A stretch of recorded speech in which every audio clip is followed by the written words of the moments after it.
Hi guys, hope everybody's doing great. Welcome back to the channel again. So today what I propose is just let's just talk a little bit about what's been said of the event that happened and that showcased the fight between Tyron Woodley and Jake Paul, the second fight.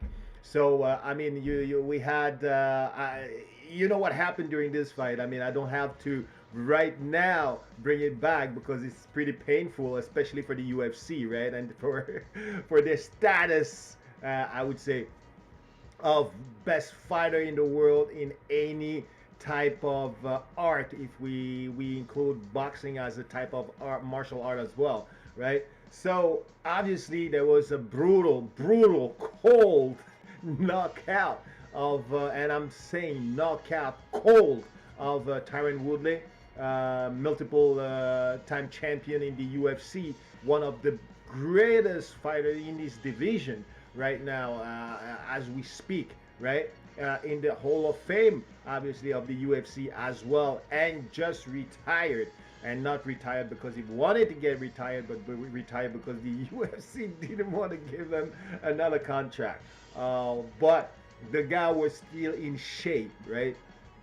So, nevertheless, so brutal knockout of Tyron Woodley during that boxing match against Jake Paul, and then you well, couple of days later, what have you? I mean, you see Dana White going to a podcast and start revealing, let's say, the number of pay-per-view that happened during that fight. And he was mentioning, as we can see here, 65K pay-per-view. So laughing about the pay-per-view numbers, right?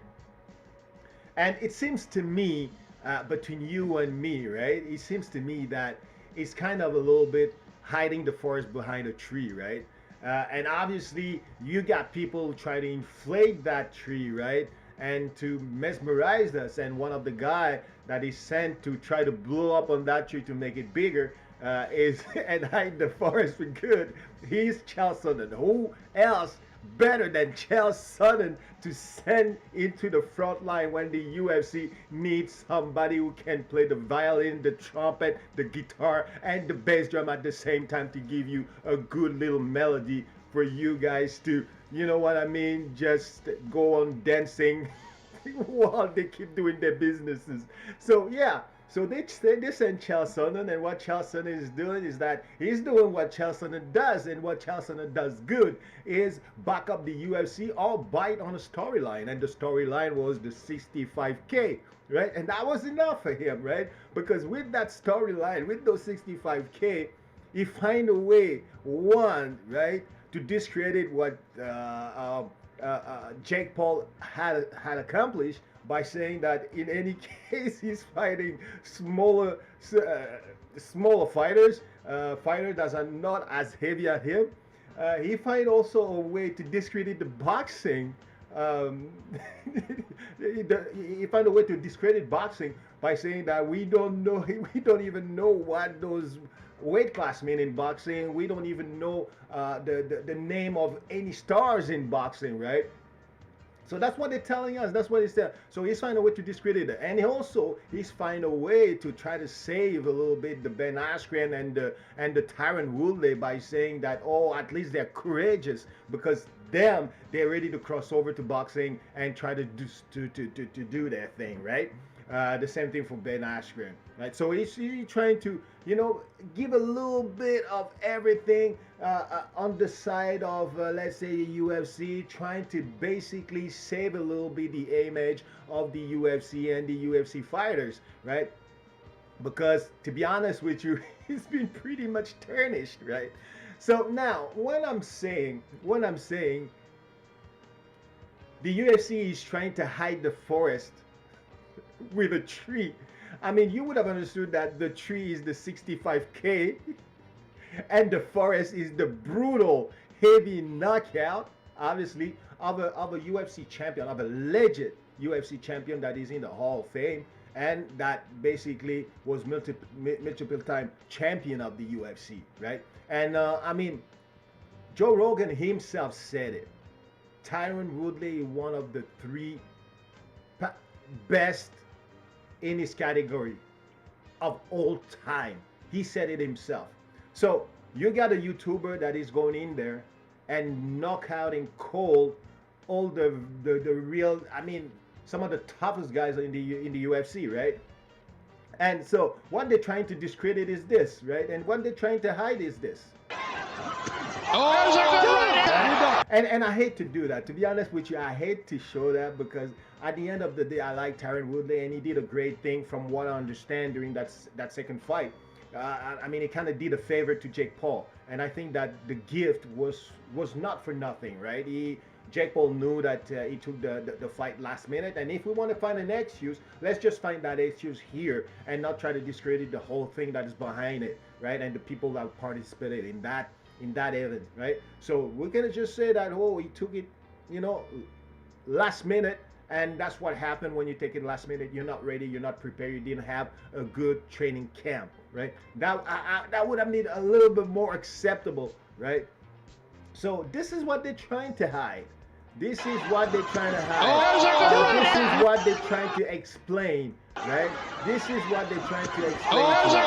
And what I'm saying cold, all it took is it's one of the coldest, the hardest knockout, to be honest with you, I've ever seen. I mean, you can see a guy with chicken legs stumbling all over the place, falling down, but like this, like he was cold before he even hit the ground. I mean, he was cold as soon as the punch impacted.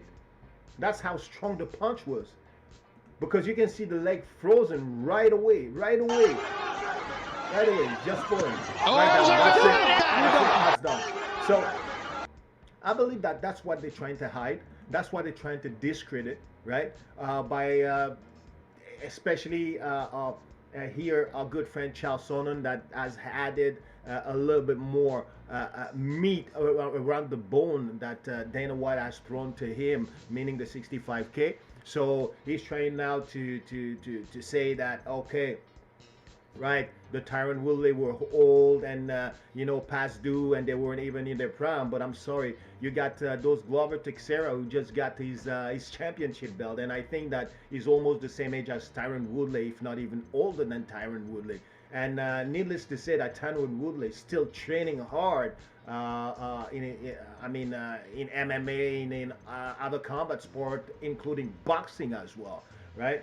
And another argument that he was saying was the weight class, right? He was saying that he likes to fight guys that, and this, I hope this take care of the age stuff and the old stuff, because I mean, 40 years old nowadays is not old anymore. To be honest with you, it's not old anymore. And like you see the Anderson Silva, I mean, you got countless guys who are around 30, 37, 38, 40, 42, right? And still fighting good, right?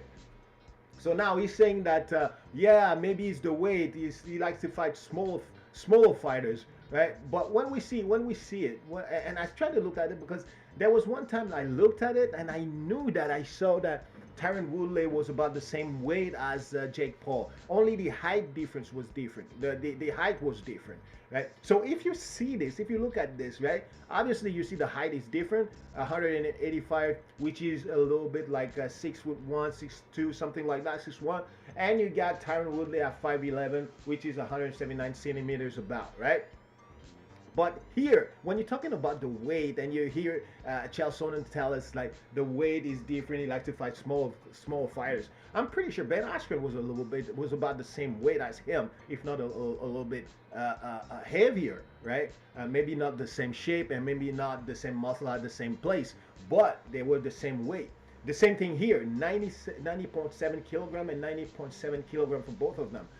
One thing, during the first fight, I saw that maybe Jake Paul was actually maybe heavy. Tyron Woodley was maybe even heavier than Jake Paul. I wonder where I saw that. Where did I see that? Well, here you go, right? Here you see 13 stone, 6 pound, and here you see 14 stone, 6 pound. Now, beat me and bite me, but don't ask me what those 40 stone means, right? And if somebody can explain to me what that means, that'd be amazing. right? But you can see that here, definitely Tyron Woodley is heavier than Jake Paul, right? So there you have it. There you have it. So it's just to tell you that, guys, be careful. Be careful when especially this guy here. You know, this guy here, right? Chelsea Sonnen, because he's good at what he does, right? I mean, he can sell a fridge to an Eskimo. That's an old saying I would say around here. He can sell a fridge to an Eskimo. This guy, right? And if you listen to the melody, again, you're gonna get stuck. Listen to the words. Listen carefully, because definitely it doesn't miss. He's going to contradict himself or says things that doesn't make sense. And this definitely does not make sense. He's trying to make it believe that, oh yeah, he's rubbing Jake Paul, patting him on the back, but at the same time he's giving him some knees, under the belt, so which doesn't make sense, right? I think that we should give all credit to this guy, because at the end of the day, regardless of the 65K, right? This YouTuber, regardless of the 65K per-per-view, even if you tell me that he made like 10 pay-per-view, right? Even if you tell me that he made 0 pay-per-view, I would still say that, hey, this YouTuber, right, knocked out cold. But I mean cold. The guy took, how many minutes did it take to Tyron Willis to come back to us, right? So he knocked it out cold, a multiple champion of the UFC, a champion that is in the Hall of Fame of the UFC, meaning that right now, Jake Paul is in the Hall of Fame of the UFC, right? By ricochet. And also, he knocked him cold. He knocked a UFC champion, and he knocked out one of the 3 best, based on Joe Rogan expertise and analysis. And we gotta respect Joe Rogan, right? One of the 3 best ever in his division, in his weight class. So that's what Jake Paul did. He knocked it out. He knocked him out, right? He knocked him out cold. He did the same thing with Ben Askren. Obviously, he's a pain in the back of the UFC, and they want to discredit him. That's a fact, right? That's what's happening right now, and it's unfortunate, right? And let me tell you something else. And after that, you're gonna hear like, okay, 65K. You see your good friend Jose Masvidal, Gabriel, the tough guy gangster, going to like the UFC event, turns back, a little 17-year-old kid. Oh, I'm sorry. Oh, that tough guy. So here it is, right? And you see all these Nate Diaz and all these guys were looking for exit ways, right? They're looking for exit way. $5 million.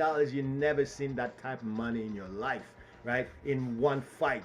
Right, and you're trying to deal with it because you know that you want that type of money and you want to do this, right? But you're trying to hype up the value as high as you can, right? That's the thing. But at the same time, you're looking for an exit way. When you heard about the 65K, right? You took it right away. You said, hey, I'm not going to fight. Don't talk to me. Don't, get my name out your mouth. Don't talk about me. With 65K, that's not enough for me, man. I'm fighting the best. I'm fighting with the big boys, right? That's what you're saying. Let me tell you this, fellas. Let me tell you this, guys. Jorge Masvidal, if he fights Jake Paul, he's going to get knocked out, right? Because to be honest with you, there's been an improvement from the Jake Paul of the first fight to the Jake Paul of the second fight. He was a lot more aggressive. He was a lot more proactive in his strategy. He was a lot more crisp in the punch that he was a lot more agile the way he moved, right? I think that he did improve pretty well, right? He did improve pretty well, and the guy can crack. No joke, he can crack, as we've seen there. He can crack. And I think that Jorge Masvidal maybe doesn't understand that, right? Or he does, and that's why like he took that exit way of the 65K and he took it right away. No flashers needed. So yeah, so there it is. So I guarantee you that Jose Masvidal right now is running away. He's kind of running away, and he knows that Jake Paul is going to knock him out. I mean, he Jake Paul, I assure you, Jake Paul will give him the knockout of his career. So that's what I think that the UFC now knows, because that not the product is in danger, so on and so forth, but they know that it's dangerous now to allow some fighters to go and box and do something else, because at the end of the day, yes, it's true, it's not good for the brand that your I mean all your champions, your so-called tough guys, go into the boxing arena and get knocked out cold and ridiculized.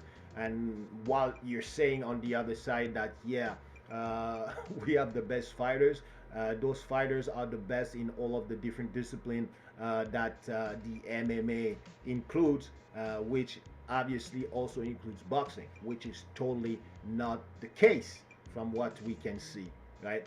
So definitely that was a good, like I say again, that was a good try for the UFC to hide the forest by a tree, right? That was a good try to send the mission man, the special forces on the front line, Charles Sonnen, to try again to you know what, to distract people, to send you know, divergent messages, and trying to, how can you say that, direct people into the 65K, and try to direct people to understand that boxing is shit, and that boxing, they don't know what they're doing, you know, basically put the light on boxing and its flaws, and put the light on Jake Paul fighting smaller fighters, smaller and lighter fighters, older fighters, Jake Paul making small numbers, and basically the UFC, you know, being the big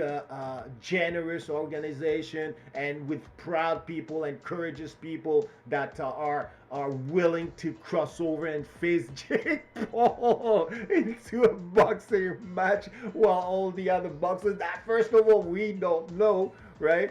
Because the organization is in despair, right? The weight class, we don't know about them, they don't mean a thing, right? So there it is, there it is, there it is, there it is. So Charles Sonnen was sent for that. He did his mission, he did his thing. That's amazing. I think, I mean, he's got to be paid, to be honest with you. I don't know how much they pay him, but he's got to get paid, this guy, because he's doing a damn good job from what I see. Right, so again, guys, the UFC, what, 65K, to me, I don't mind. The only thing that stays in my head right now is that vicious knockout by Jake Paul on the Hall of Famer of the UFC. Oh, there we go. all it took is one. There we go. That's what stays on my mind. Take care, guys, and let me know what you think, by the way, because I'm wrong. Maybe I'm wrong, but yeah, just look at this video here, and it's gonna tell you everything. And you see all the 65K. I don't know what's the deal, man. Somebody just got hurt. Somebody just got knocked out. That's what matters right now.